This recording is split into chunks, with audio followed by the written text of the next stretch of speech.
If you or someone you know has a story, encounter, or experience you would like to share with my viewers, please send it to my email at stories@whatlurksbeneath.com. Thank you. I was out looking for a good buck with my .30-06 in dense foliage many years ago, circa 1999 to 2002. I was scouring around the area when I spotted a large black shape stand up from behind a bush and noticed large dog ears on top of its head. That's when I noticed it had a dog head on a human body, and I panicked. This thing was only about 15 feet away from me, and it towered over me. This thing had to have easily been around 7 to 8 feet tall, if not bigger. This was in broad daylight, so I was able to see every detail pretty clearly. I'll never forget its eyes. They were black. It's almost as if they were emanating evil and absorbing all light around it. The thing stared me down for a few seconds before I slowly backed away, never taking my own eyes off of this thing. It had a rather large muzzle, and I didn't quite see any teeth. Its arms looked like they extended well beyond its waist and had what I can tell to be human hands. Extremely large chest and pulsating muscles. In fact, I could see its muscles rippling through its fur. As I'm slowly backing away, I'm trying to make sure this thing isn't going to move in on me and attack. I don't know if it was there before I got there or if it had been following me and planned to attack. It scared the living hell out of me. I don't normally hunt around Dayton, Texas. I thought I would try a few new areas during that period of time, and Dayton was one of the areas. I never knew they had critters like that in that part of Texas, and I stay out of that place now.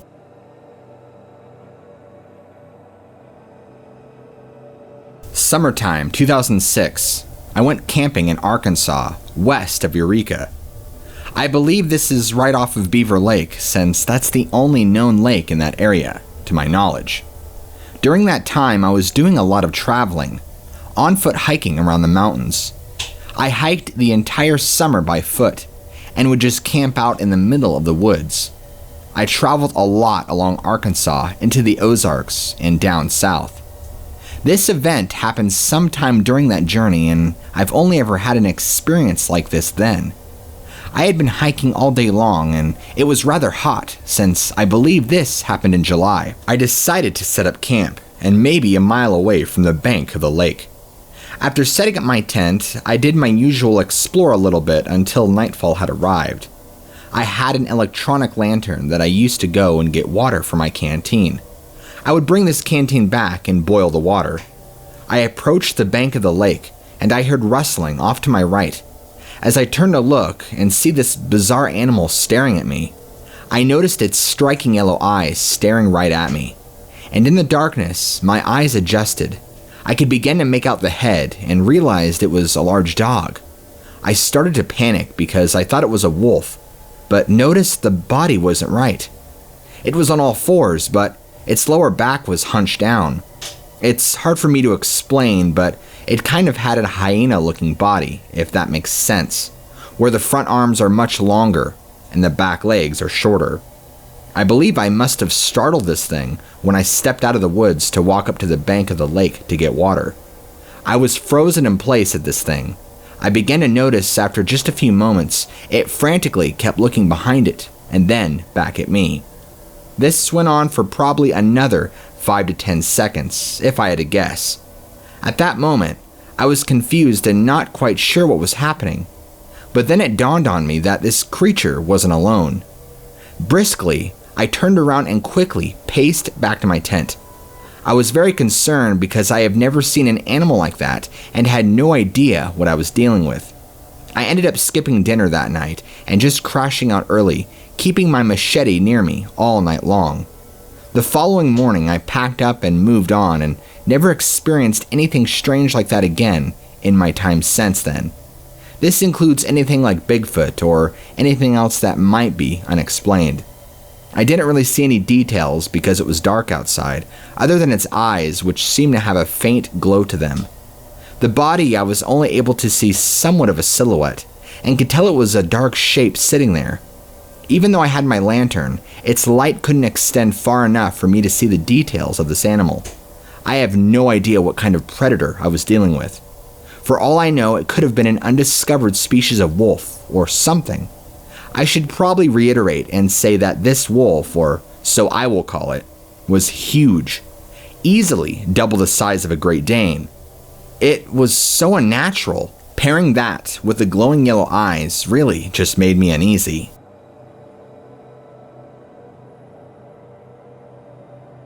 I was headed southbound on Highway 321 at around 9 p.m. at night, just a little north of Chugwater, Texas. This was back in April of 2004. As I'm driving down the road, the largest German Shepherd that I've ever seen steps out onto the road on two legs. Startled, I go to slam on my brakes when this thing lifts its left arm to shield its eyes from my oncoming headlights. I come to a stop about 10 feet away from it, and it is just standing there, holding its arm over its face.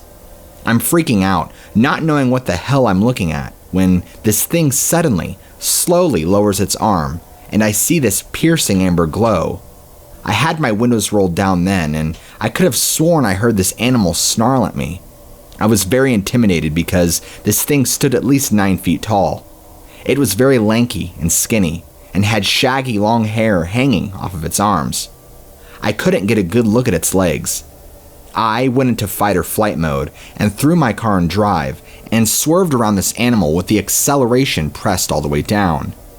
It was a surreal experience. It's like everything slowed down in that 1 minute. I didn't bother looking in my rearview mirror to see if that thing was going to follow me. I had such a fear take over me that I felt if I didn't drive off, I would have been done for.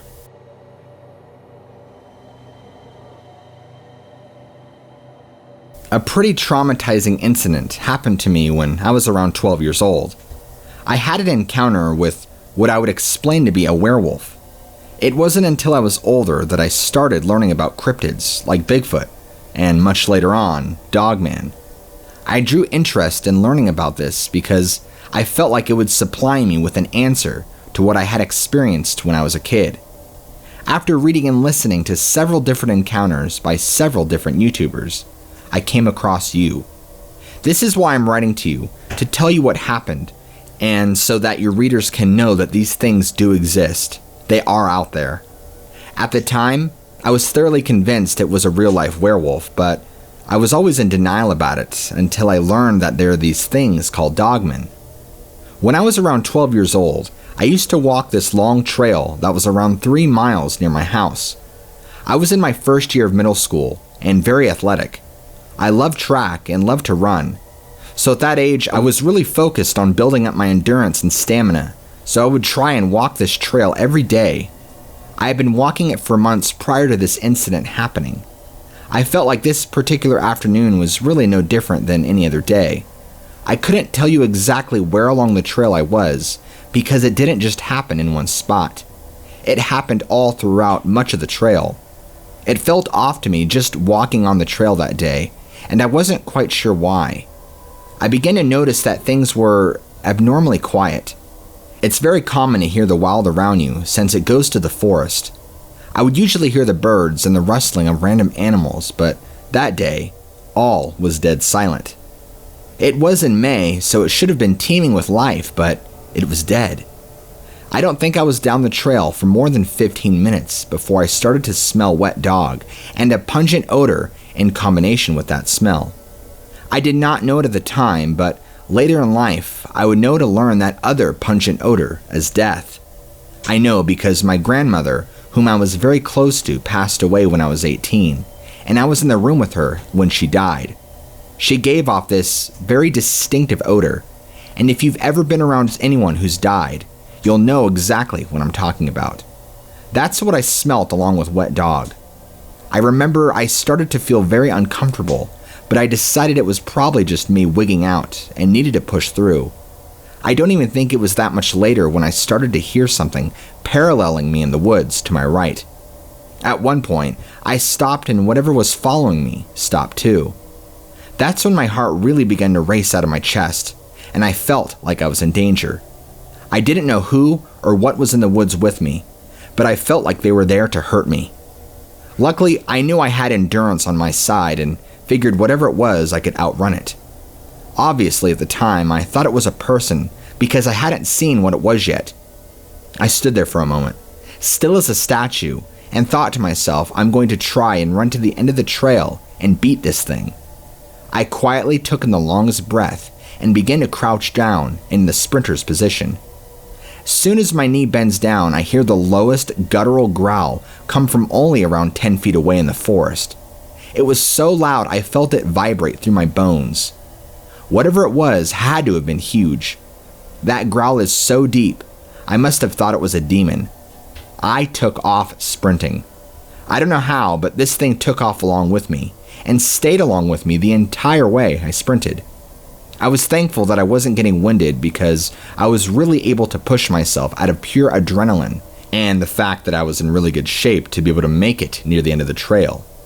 I was probably within half a mile, I guess, from the end of the trail when this thing jumped out on the trail behind me. As I'm running, I'm turning my head around to look who it was, and my body tensed up a little when I realized this wasn't a person. Somehow, miraculously, my legs didn't stop moving because I was in such a state of panic that this thing stopped following me. I kept looking back as I'm sprinting towards the end, and this thing is just standing there, watching me run. Either somebody was in an extremely convincing werewolf costume, or I really ran into a real-life werewolf. I replay that moment over and over in my head, but then I can't explain the growl. I don't know if it was chasing me out of its area or territory or what. Eventually, I did lose sight of it and was able to make it back home. I had been crying because I was so terrified. I never ended up telling my parents about it because I knew, of course, they wouldn't believe me, but I didn't know how to rationalize what I experienced at only 12 years old.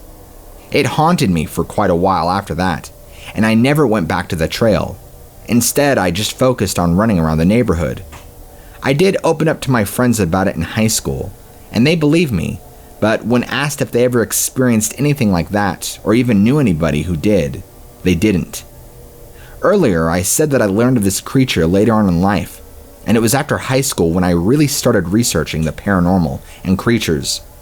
At the time, I never associated what I saw in that category until I discovered Dogman and learned more about how people describe it and the way this thing behaves. I hope telling my story allows your readers to confront the reality that they're faced with every day, if they'd experienced something they don't feel like they could share with others.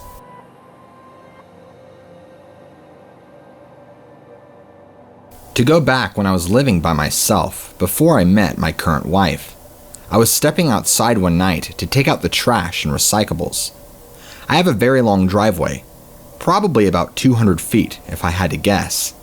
I keep my trash at the very end and I honestly don't mind the walk. I'm heading to my trash can, trash bag in my right hand, recyclable in the other. It's dark, but it is a clear night. I believe the moon was out, but I have no idea if it was full. As I approach my trash can, I open the lid and throw the bag in. I do the same to the recyclable, and as I'm putting on the lid to the recyclable can, I hear something large moving around in the hedges about 5 feet away. I turn my head, and through a hole in the hedges, I can see these bright, glowing, red-orange eyes. As my eyes fixate on these glowing orbs, a face and snout began to take shape along with it. My stomach dropped, and I knew I was going to die if I did not get out of there. I left my gun inside the house, so I was virtually defenseless if this thing decided to attack me. Whatever it was in my hedges, I turned around and ran back to my house and promptly locked the door. I kept my pistol close by the door just in case anything happened. That was the only time I'd ever encountered something like that.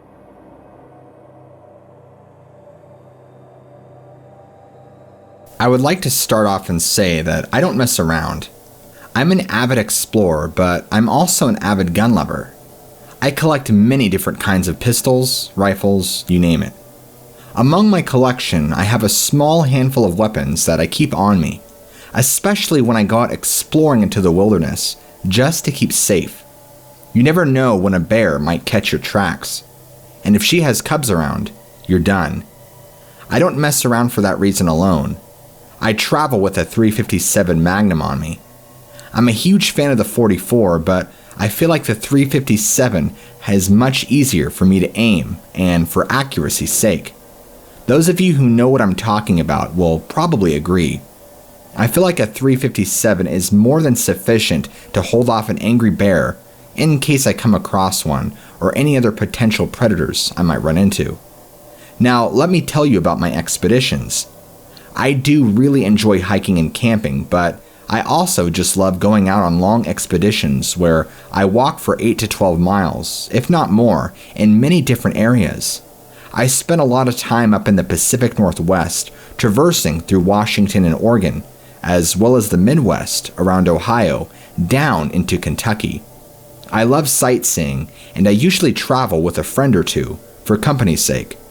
When this happened, we were traversing through the Chattahoochee National Forest.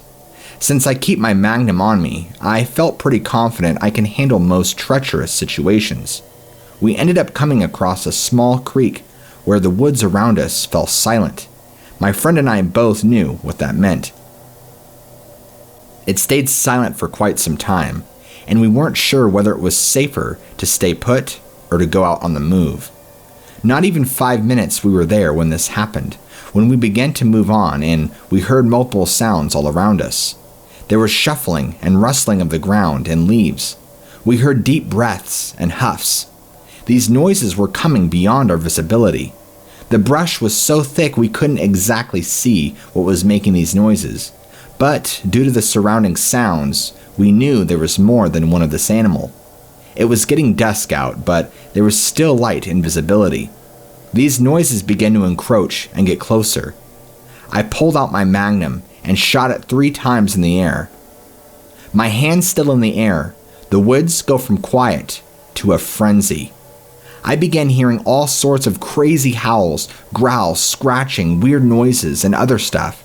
It sounded like 100 coyotes having a WWE match all around us, just beyond our vision. It was so loud, I felt threatened, and I wasn't going to take a chance. I fired several shots randomly into the woods, and things got silent again. I have no idea if I hit anything or anyone. What I did, and nobody should ever do because you don't know if there's people or humans around, and I know it might not sound believable, but I was acting purely on fear in that moment. I knew there weren't people around us, and I knew there was something more sinister going on. My friend and I waited for a moment, and things stayed silent, and we just took off as fast as we could. We were still about 7 or so miles away to where we originally parked and entered, so we had a long trek back. That's the only time I've ever felt threatened like that in the woods. I've had to ward off a bear before, but it was never anything close to the amount of fear that I felt in that moment. I've read many Sasquatch encounters and heard similar things happen, so I don't know if that's what I encountered, but I didn't think that Sasquatches were real, and I didn't think that Sasquatches would growl and howl and make all those sort of weird noises like what I heard. I'm not really sure what surrounded us, but there were multiple of them. We can hear it. Whatever it was had to have been big because of the deep huffs of breath. I never would have guessed in a million years something like that would have happened deep in the wilderness of Georgia.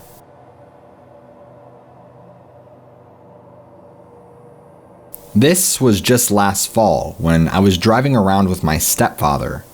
I just got him picked up to bring him back to my wife and I's house. He and my mother-in-law lived in a small trailer park out in the boonies, a way out. Lots of farm and agricultural areas. The trailer park is off of a long gravel 1-lane road.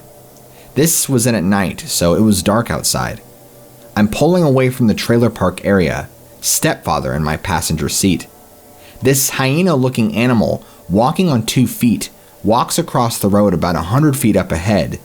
Both I and my father-in-law start freaking out, asking the other if what we both saw was real, and if we really did both see it.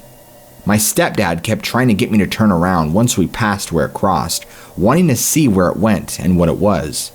I told him I wasn't going to touch that animal with a 100-foot pole, and wanted nothing to do with it. It was ahead of us, so I couldn't see it vividly, but it looked ugly from what I saw. Black and very hyena-ish. That's the best way I can accurately describe it. 30 years ago, I had to drive up north to Grand Rapids, Michigan for an important business meeting. I was an investor in a small tech company and was going to meet with other investors and the owners, so I needed to drive up to Florida to Grand Rapids. When I entered into Michigan State, I needed to stop and get gas, fill up on food, and the works.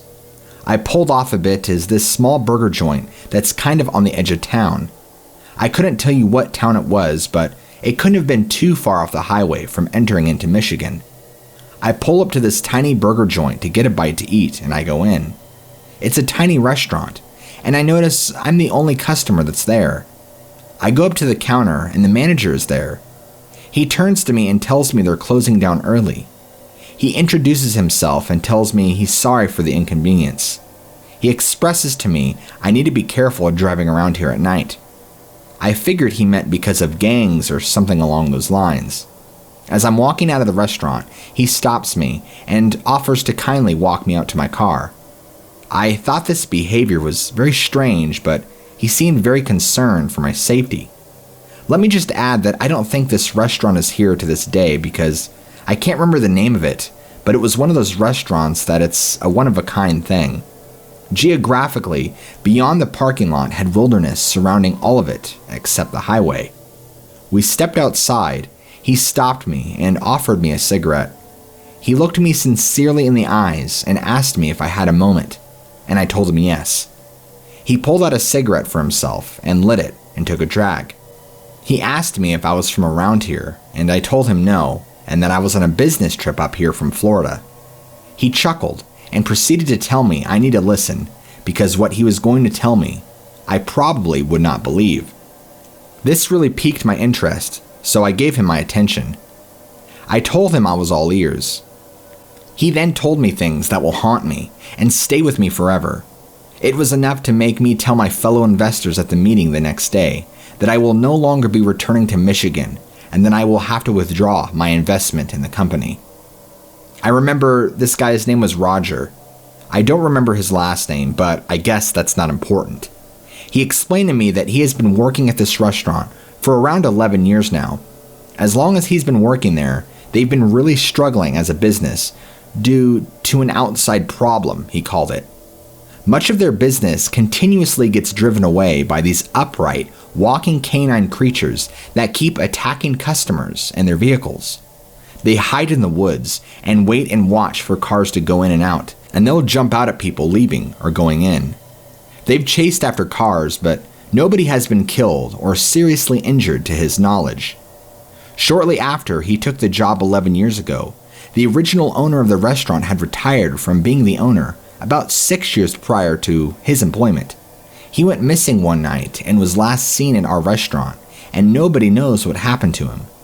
There is never any evidence found, even though there was a full police investigation, which is funny because the police have been called and multiple reports have been made about what's going on at this location, and we've been scoffed at and ignored. It took for somebody to go missing for them to actually take them seriously, but nothing turned up. The investigation eventually ended and things resumed. If it wasn't for the continuous amount of business loans that the second owner had been taking out, we would have been shut down a long time ago. We have had a much easier time functioning during the day, but sightings and attacks will still happen. Obviously, money is hemorrhaging. I can hardly believe what he is telling me, but he had such sincerity, fear, and concern in his voice and face that I was left with no choice. Either he was the world's greatest actor, or I needed to get the hell out of Dodge, and now. These things can range from gray to black and are very territorial and violent. They're all over the state, and if I'm going up to Grand Rapids, I need to be careful and watch every inch of my surroundings. As he finished up his cigarette, he grabbed my shoulder and wished me luck. I was terrified but surprised that as I exited, I didn't encounter anything or sense anything, as he explained to me. He wasn't shitting me either, because as I got older, I learned of a creature called the Dogman that does terrorize the state of Michigan and matches exactly what the descriptions he gave me. This was around 30 years ago. I want to say 92. There wasn't a lot of talk about Dogman, so I had no idea what he was telling me then was actually true. I had heard about Bigfoot, but that's because Bigfoot was so popularized, but I had never heard of an upright canine. The concept was just absurd at the time. I drove about another 4 hours up north until I got to a motel.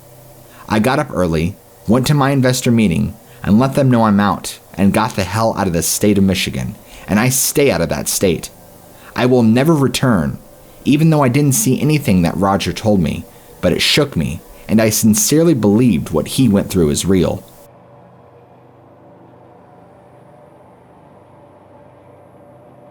My uncle owns property just outside of Lubbock, Texas, and I've gone hunting up there several times. My uncle calls me up and tells me I need to come out here and that all the doe are being killed off all of a sudden. Confused, I asked him if it could have been coyotes or a cougar. He just told me I need to come out here and see this for myself, that nothing kills like this. This confused me even more, so I went out to his property, brought some of my own equipment like my binoculars and my rifle. My uncle only lives about an hour away from me, so it wasn't a long trip. I guess he used to have a bunch of deer that would traverse through his 12 acres of property and eat on the salt blocks that he would leave out. Yesterday morning, he got up and noticed that they were nowhere to be found, which is very unusual since there's always doe walking around. There's usually at least 40, if not more, visible on sight. Earlier this morning, he trekked through the woods a little ways and found many doe torn to shreds and mutilated. He was telling me he saw at least 15 plus fawns to doe ripped and shredded to pieces. Unless there's a herd of cougar that had just moved in the area all of a sudden, nothing kills that many doe. He told me that there was still a lot of meat on all these animals, but it didn't look like they were killed and eaten on, just killed and then ripped up. I had to see this for myself. I got all geared up and traversed a little bit out on his property. I could smell the blood and the death. After the initial clearing, there were several dead doe just in my line of sight. Well, they were more like piles of gore, fur, and skin than an actual corpse of a deer. The smell was coming downwind, so my nostrils were assaulted by this putrefaction. I probably spent around 30 or so minutes scouting the property, seeing the copious amounts of piles of gore all throughout. The only thing I was able to track was a multitude of large canine-like tracks. These tracks were much larger than typical canine tracks. These were easily double the size of a wolf's track. There was long hair found throughout on the ground in large, stringy clumps. I wasn't sure what to make of all of this. I've never seen this happen in my life. What was great about my uncle's property is because of all the doe in the area, it would bring in the big bucks come hunting season, and we always were able to get a buck because of it. Bucks can get stupid, just like us guys can chasing tail, and sometimes they'll make themselves even more vulnerable to chase these doe, leaving themselves out in the open. But that's besides the point. During my investigation, I didn't see any antlers or any evidence that would point to any dead bucks.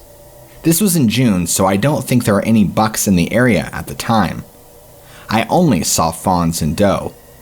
I brought some of the hair back to my uncle, who thought it was strange, but nothing came of it. The doe started coming back to the area months later.